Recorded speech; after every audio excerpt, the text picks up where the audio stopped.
Galera, é o seguinte, alguns professores, ontem o Alberto me procurou para saber como é que ele disponibiliza as aulas dele. Vocês estão tendo acesso à aula normal pelo portal, tá? Então, no meu caso, se for lá no portal, se você for lá em biblioteca de turma, todas as nossas aulas estão upadas lá, ok? Então, essa aula eu estou gravando já mais tarde ou amanhã, até domingo.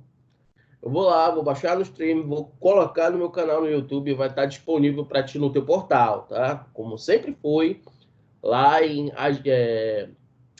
biblioteca de turma. Vai estar a data de hoje, 6/8, aula de física, o assunto termodinâmica, beleza? Então não te esquenta que vai estar lá. Então vou aqui para o Fox City, vocês estão vendo a minha tela. É, E aí, a gente vai começar a falar sobre termodinâmica, tá? Na aula passada, eu acho que eu já devo ter comentado alguma coisa sobre termodinâmica, mas aí, cara, eu vou. Mais à frente, eu vou deixar vocês um vídeo de um colega que eu achei muito interessante, cara. É bem profundo o vídeo, mas é já pro final da termodinâmica, quando falarmos sobre entropia, tá?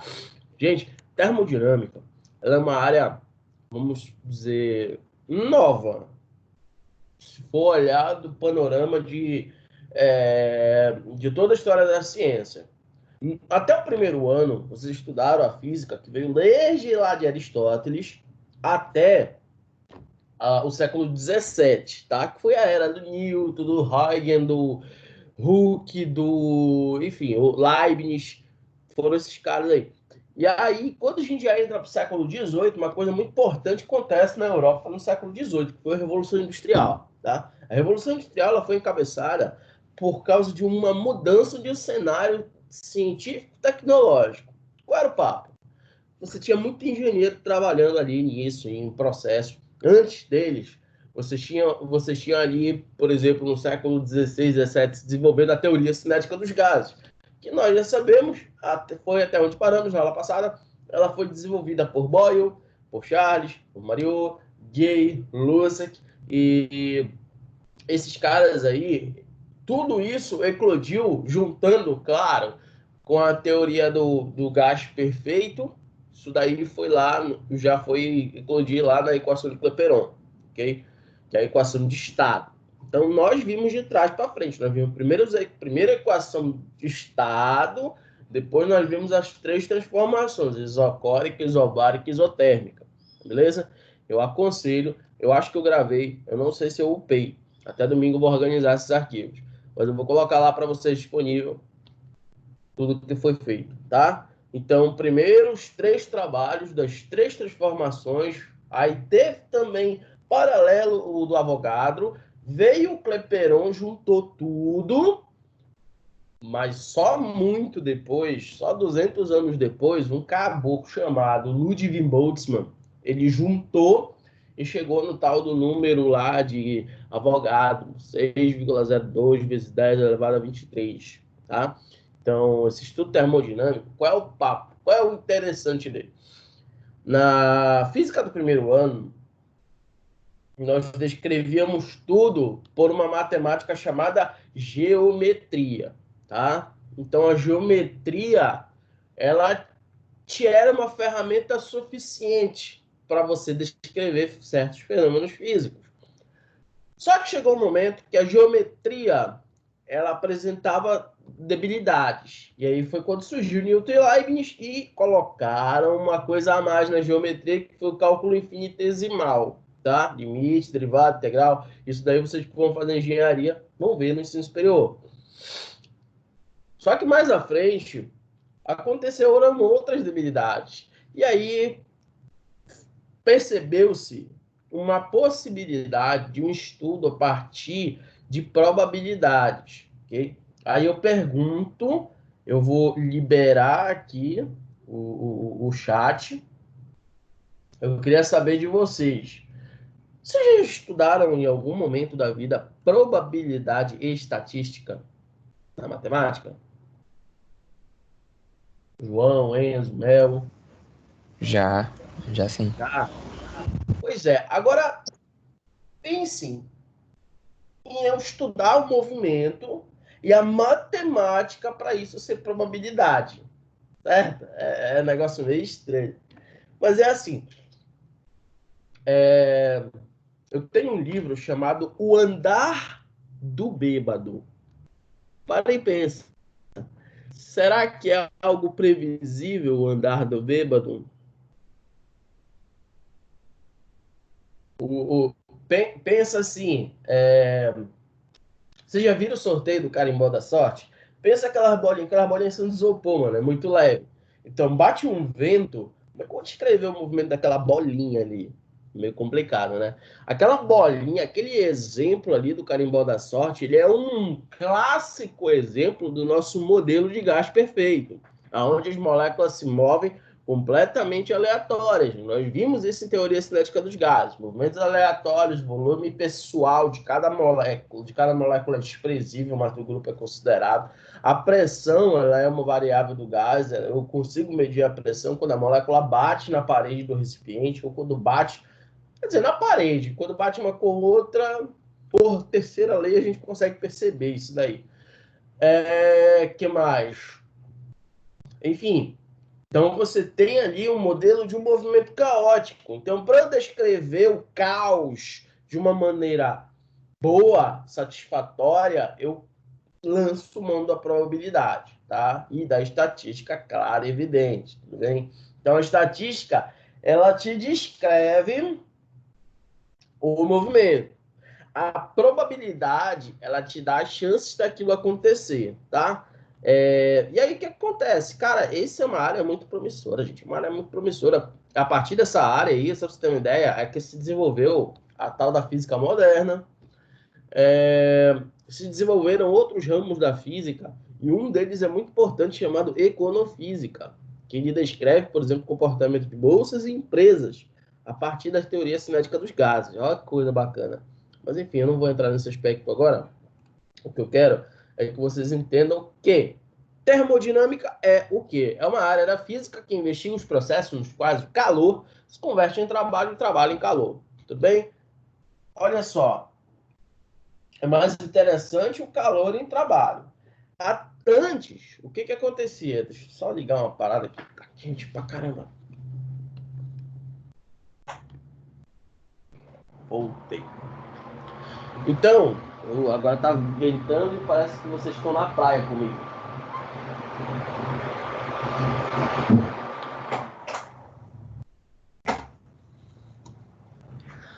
Bom, então o que acontece? Vamos falar um pouco sobre a história da energia no mundo. Deixa eu ver, são. Olha, horário 8h28, dá tempo de eu contar essa historinha. Então é o seguinte: as primeiras relações que o homem teve com a natureza foi a fim de obter energia. Qual era a primeira relação? Lá em algum momento o homem sentiu fome.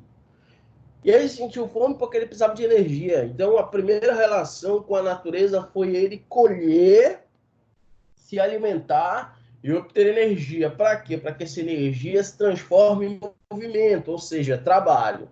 O homem se deslocava, tudo bem? Então, o homem, ele comia de tudo que ele via por aí, ele era coletor, certo? E desse alimento ele conseguia ter a energia suficiente para ele andar de um lugar para o outro. Até que ele descobriu o comércio, né? Então ele poderia o comércio, a agricultura, coisa do tipo. E aí ele viu a necessidade de maiores deslocamentos, maiores gastos de energia. Só que, olha só a coisa, teve um momento que o homem conseguiu dominar animais, dominar o fogo, dominar, enfim, formas de energia. Só que, por exemplo, quando ele usava um animal, ele tinha que produzir o que dava energia para o animal. E para produzir o que dava energia para o animal, eu tinha que gastar energia. Então, eu usava energia, gastava energia para plantar, para colher, coisa do tipo, e dava isso para o bicho. O bicho transformava aquilo em trabalho, ele transportava um burro, por exemplo, conectava ele numa carroça e ele transportava uma quantidade muito maior de energia, ou seja, de alimento, é muito maior do que aquilo que ele consumiu. Então, parte seria usada para aquilo ali. Tudo bem? E era um serviço muito lento, gente, muito lento. Com o passar do tempo, essas máquinas, claro, foram se aprimorando, mas a fonte de energia, a fonte motriz, era o quê? Era o homem, era o animal. E em algum momento eles conseguiram desenvolver algo que foi importante depois para a termodinâmica, foi a roda d'água. O que a roda d'água faz? Ela aproveita a energia do movimento natural gravitacional de água. Então a roda d'água, vamos supor, eu tive uma fazenda e eu queria ligar meu moinho na roda d'água. Então eu tinha que ter um ribeiro perto, tinha que ter uma decaída de água, uma cachoeira para minha roda d'água poder funcionar. E no meio do continente, que não tem porra nenhuma disso. Então, não tinha como funcionar, tá? Só que essa roda d'água, ela deu muita ideia para muita gente, principalmente para um engenheiro chamado James Watt, okay? Fez algumas modificações em algumas máquinas. No século VI, se não me engano, Heron, no Egito, ele teve uma ideia de algo que depois pareceu com uma máquina térmica. E o Watt, ele se aproveitou das ideias gregas para o desenvolvimento das chamadas máquinas a vapor. Tá? Qual foi a grande jogada do século XVII? Foi de perceberem que o calor é energia em trânsito. E se eu puder transformar essa energia em trabalho? Quem são os caras que estão ali executando trabalho? São as moléculas. Eu não preciso dominar o animal, eu não preciso dominar nada, eu preciso dominar as moléculas, tá? Vai ficar melhor explicado isso daí, que eu sei que o meu forte não é história, o meu forte é física. Eu vou colocar depois um videozinho do Átila Yamarino no grupo de vocês, onde ele destrincha isso de uma maneira muito bacana, sobre essa história do consumo da energia no decorrer dos séculos, tá beleza? Necessidade do homem no decorrer dos séculos. E aí, assim, essa relação trabalho, calor, como se dá? Através do gás perfeito, tá? Então, o calor, que é a energia térmica em trânsito, ela transita para dentro do gás perfeito, transforma esse gás e na transformação eu saco dali de dentro do gás o trabalho. Então a minha máquina térmica, basicamente, ela tem como coração o meu gás, tá? Vamos lá. Só para te lembrar, esse modelo aqui que nós já vimos. Considere que uma determinada quantidade de gás é contida no recipiente esquemático da figura. As moléculas do gás estão constantemente em um movimento aleatório, desordenado, caótico, sabendo que esse movimento depende da temperatura do gás. Se liga aí. Se eu aquecer esse gás, essas moléculas vão ter mais energia cinética, tá? Vão se movimentar com uma velocidade maior. A probabilidade de colisões será bem maior, mesmo que eu não modifique o espaço onde elas estão se deslocando. Sabemos que o movimento depende da temperatura. Quanto maior for a temperatura, maior será a agitação das moléculas e maiores serão as velocidades, consequentemente a energia cinética, e eu acabei de falar para vocês. O que a gente chama, olha lá, primeira ou das 4 principais grandezas da termodinâmica, a primeira que a gente vai estudar é o que a gente chama de energia interna. Hoje a gente vai estudar energia interna e talvez o trabalho de um gás no final, né? Então, a energia interna de uma dada massa de gás passamos a representar por U, tudo bem? Então, o U vai ser a nossa representação de energia interna.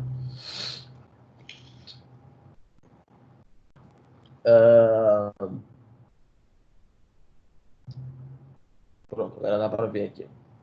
Então, U é a nossa energia interna, que corresponde à soma das várias parcelas das quais podemos citar a energia cinética média de translação das moléculas. Que isso, Fábio? Olha lá. O que é a translação? Bem, vou botar assim, o que é a translação da Terra? O movimento dela é ao redor do Sol. O que é a rotação da Terra? É o movimento em torno de si mesmo. Tá? Então, eu não estou trabalhando rotação molecular, estou trabalhando a translação, ou seja, uma trajetória da molécula. Tudo bem? Que pode ser retilínea, pode não ser retilínea. No caso dos planetas, ela vai ser elíptica. Mas, de qualquer maneira, se chama translação. Tudo bem? Ele se movimenta, mas não em torno do seu eixo, tá? Então, isso é translação, é esse tipo de movimento. Então, cada molécula tem seu movimento de translação. E aí, o que acontece? Para cada movimento, tem uma quantidade de energia cinética. Papo. Eu tenho como ter energia cinética do gás. Se esse gás é composto por várias moléculas, cada molécula se move como se a outra não existisse, se move completamente aleatória. Existe um método para chegar a essa conclusão. E aí, quando a gente consegue desenvolver esse método, a gente chega ao valor da energia interna, tá? Que a energia interna é a soma de todas as parcelas de energia cinética. Pessoa, tá de zoeira, como é que eu vou fazer isso? Te falei já que te utiliza probabilidade estatística para isso? Então, você não vai precisar saber como chegaram lá. Você vai precisar apenas saber aplicar, tá? Porque tem um número lá, tem uma fração no que eu vou te mostrar já já. Você vai dizer, professor, de onde é que vem isso? Vem de uma integral e vocês não sabem regras de integral ainda, tá? Então, acredite, veio dali, tudo bem? Já passei por uma situação muito chata mesmo numa escola, onde um estagiário meu deu essa aula e tinha uma aluna que ela foi peitar o estagiário. Professor, 3 meios aí, vem da onde? O estagiário estava começando a dar aula agora, ele não sabia como se sair, só que eu estava lá no fundo, eu entrei pela porta de trás da sala, e aí eu vi a tentativa de desestabilizar ali o estagiário, eu entrei e eu resolvi a integral. A menina ficou olhando para minha cara, eu não entendi nada, eu sabia que ela não ia entender, porque isso não é uma matemática que ela estudou, não é uma matemática para segundo ano, então só acreditem. O moleque quiser me testar, eu posso provar e o bicho não vai. O bicho vai ser inútil, porque ele não vai entender. Mas voltando. Então, a energia interna de uma dada massa de gás, passamos a representar por U, a letrinha U. Cuidado com esse U, porque no terceiro ano U é DDP, mas aqui vai ser energia interna. E corresponde à soma da energia cinética, média, de translação das moléculas, da energia potencial de configurações relacionadas às forças intermoleculares e a energia cinética de rotação das moléculas. Tá? Então, todos os tipos de energia a gente vai chamar de energia interna. E aí, assim, ó, presta atenção. Você lembra que tinha a nossa equação de estado PV igual a nRT? Pois é. Então, a forma de eu calcular, depois quando eu falar de trabalho, vocês vão ver porque que o PV some, tá? PV é uma energia, tudo bem? P delta V, na verdade, vai ser uma energia. Então, a energia interna vai ser 3 meios de nRT, tá? Isso daí vai ser minha energia interna, 3 meios de nRT. Só que se eu te jogar lá na fórmula do gás perfeito, né? nRT é a mesma coisa que PV, tá? Lá na equação de estado de Clapeyron. Então, eu posso dizer também que a energia interna é PV vezes 3 meios, tá? Então, é uma outra maneira muito difícil de ser cobrada dessa maneira. Geralmente, energia interna, 3 meios de nRT, onde N é o número de mols de um gás dado na questão. Pessoal, se ele der a massa molar e a massa da amostra, pega a massa da amostra, divide pela massa molar, você vai ter o número de mols. Se você já viu estequiometria com o Daniel, não tem nenhum mistério nisso. R é a constante do gás perfeito, 0,082 atm litro por mol Kelvin. O senhor tem que saber isso, não a questão da, beleza? E geralmente não se utiliza nem essa constante, mas tudo bem, deixa eu falar. E o T, gente, é a temperatura em Kelvin. Daqui para frente, tudo vai ser em Kelvin, tá? Tudo, tudo, tudo, tudo. Comprei umas lâmpadas recentemente, até a cor, gente, ela vai relacionada ao inverso da relação de Boltzmann. Então, a gente olha ali, por exemplo, amarelo, ele tá ali para 2.500 Kelvin. Então, é uma cor de baixa temperatura, digamos assim, tá? É obtido isso pela relação de Boltzmann. Não é que o diacho da lâmpada tá ali a 2.500 Kelvin, não, é um número de referência que eles utilizam a partir da relação de Boltzmann. São LEDs, esses LEDs não estão transportando o infravermelho, tá? O Sol, ele só tá tão quente assim, a ponto de nos ferir, por causa da radiação infravermelha, mas principalmente pela radiação ionizante, tá?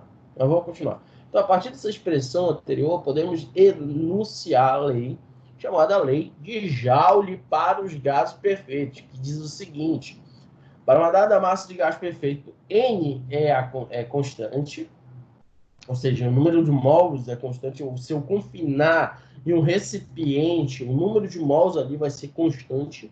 Isso Joule falou, Joule provou, e tem uma história também interessante sobre isso daí, que Joule, ele era um cara muito rico mesmo, uma das famílias mais ricas da Inglaterra. E, cara, ele gastou todo o dinheiro dele. Era uma herança, né? Então, ele torrou tudo. Só que não foi um simples torrar, mano. O que ele tinha era uma cervejaria. O Jauri, ele faliu a cervejaria para poder provar, conseguir grana para provar a termodinâmica. Só que foi um sacrifício para um bem maior. Por quê? Porque as cervejas de antes eram cervejas quentes. E as descobertas da termodinâmica fizeram com que produzíssemos geladeiras. E olha só que bacana, cerveja gelada é melhor do que quente. Então, foi um mal necessário na vida do cara. Então, ele melhorou a nossa vida destruindo a cervejaria do pai dele. Mas, enfim. Vamos lá. Então, ele é constante, né? A energia interna, ela depende única e exclusivamente de quem? Da temperatura, gente. nRT. R é constante, N é constante, uma constante vezes outra constante dá uma outra constante, e T é a temperatura. 3,6 é 3,6 também, é o número inteiro, né? Número, aliás, o número real, tá? Então, o T é a única coisa que pode mudar. Então, minha energia interna ela é função direta de T. Ela pode ser descrita em função de T. Beleza? Trabalho de um gás. Deixa eu ver aqui o horário para vocês. Aí, vou começar a ideia de trabalho, mas vou terminar depois, tá? Aí na outra aula a gente entra em leis. Eu vou descrever, talvez eu não use o slide, talvez eu use uma tabelinha usando ali um quadrinho onde a gente vai rolar um print ali, ok? Onde eu vou chegar, eu posso até começar a primeira lei, mas eu tenho que descrever esse quadrinho aí, porque eu acho muito interessante, muito bacana. Então, considerando uma determinada massa de um gás no cilindro provido de um êmbolo. Pessoal, que palavra é essa? Embolo. Primeiro que não é embolo, criatura, é êmbolo. Então, você está ali numa prova, essa palavra vai aparecer com muita constância, êmbolo, tá? Um êmbolo é uma tampa que ela pode se mover. Você encontra um êmbolo numa seringa, você encontra um êmbolo num pistão de carro, ok? Ah, professor, eu encontro isso na Augusto Montenegro porque é um pistão. Não estou dizendo isso. Existe um cilindro onde explode o combustível do carro, do automóvel. O nome desse local é pistão.